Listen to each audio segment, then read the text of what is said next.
pour les 3 T de Richard Florida. Je n'ai pas fait mieux, EY n'a pas encore fait mieux.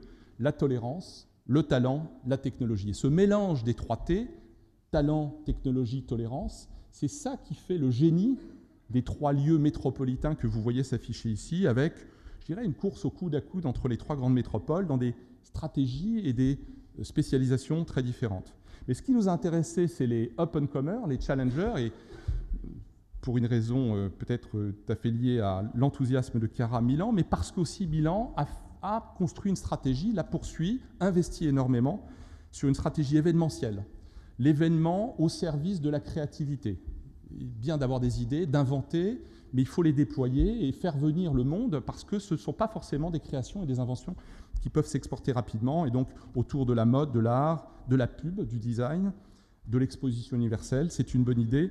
C'est ce que fait Milan et Berlin. C'est un bouillonnement, mais c'est aussi, et je suis désolé d'être un peu prosaïque en clôture de ce 5e talent, de la parabole des talents, un mètre carré locatif 4 fois inférieur à celui de la région Île-de-France pour les créatifs et créateurs berlinois.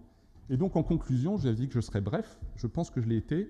C'est ce classement des classements que vous retrouverez dans la publication qui, je pense, vous a été distribuée. Vous voyez qu'on est dans le classement de tête, hein, et pour ceux qui ont découvert avec nous les résultats, et je tiens à votre disposition l'énorme base de données complexe que nous avons construite, c'est une surprise de voir Paris à cet endroit-là quand on fait... dans la même journée ou dans la même minute, on fait une revue de presse de la fuite, de l'exode, qui est réelle. Le stock est là, l'actif est là, la dynamique l'est moins, mais simplement le sort de Paris n'est pas scellé par cette dynamique, n'est pas scellé par la croissance ailleurs, n'est pas scellé uniquement par le buzz. Il y a une capacité probablement de rebond autour des étudiants francophones et bientôt émergents, autour de la capitalisation sur les sièges d'entreprises innovantes, autour des secteurs historique de l'attractivité francilienne, mais peut-être de secteurs un peu plus dynamiques, un peu plus croissants, dont on ne parle pas suffisamment, autour peut-être de la France créative ou de Paris créatif, dans cette économie qui nous est reconnue effectivement comme une économie extrêmement importante. Et je pense qu'il faut, et c'était l'objet, et je remercie d'ailleurs à nouveau Paris-Île-de-France Capital économique de nous avoir donné l'occasion de faire cette première étude. Moi, je suis impatient de faire la deuxième. Je ne sais pas si vous êtes aussi impatient de m'écouter l'année prochaine ou quelqu'un d'autre. Pourquoi et comment ces métropoles que nous avons regardées ont réussi le mieux?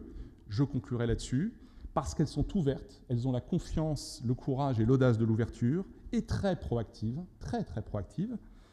Elles ont une communication qui utilise tous les outils, tous les canaux, toutes les plateformes de communication moderne, parce que ces talents sont totalement branchés sur les nouvelles technologies et sur la façon d'entendre et de croiser tous les messages, et sur l'attractivité urbaine, sur l'architecture, sur le génie du lieu, sur peut-être le désordre du lieu. Il n'y a qu'à voir un certain nombre de ces capitales, ces métropoles dont j'ai parlé tout à l'heure. Et je termine par là, parce que je pense qu'il faut que nous mouillons la chemise, certes en attendant et en comptant sur l'investissement public, mais sans doute aussi en étant un peu plus investis en tant qu'acteurs privés. Merci à vous.